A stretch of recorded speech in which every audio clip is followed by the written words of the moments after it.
ലേവ്യർ 12-ാം അധ്യായം. മാതാക്കളുടെ ശുദ്ധീകരണം.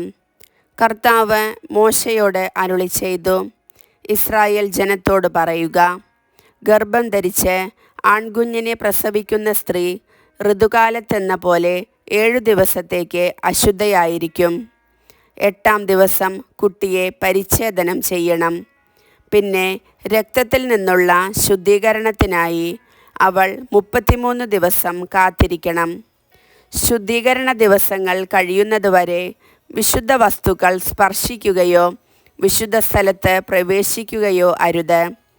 എന്നാൽ പെൺകുഞ്ഞിനെയാണ് പ്രസവിക്കുന്നതെങ്കിൽ ഋതുകാലത്തെന്ന പോലെ 2 ആഴ്ചത്തേക്ക് അവൾ അശുദ്ധയായിരിക്കും. രക്തത്തിൽ നിന്നുള്ള ശുദ്ധീകരണത്തിനായി 66 ദിവസം കാത്തിരിക്കണം.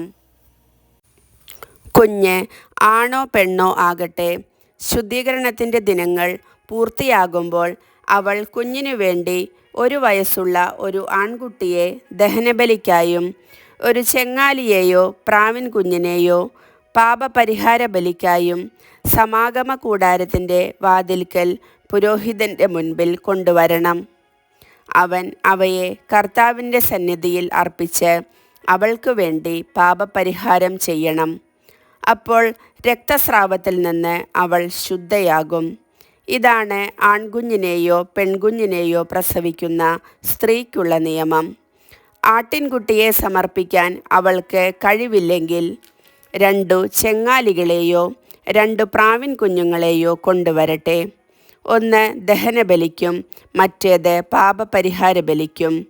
പുരോഹിതൻ അവൾക്ക് വേണ്ടി പാപപരിഹാരം ചെയ്യണം. അപ്പോൾ അവൾ ശുദ്ധയാകും. കർത്താവിൻ്റെ വചനം.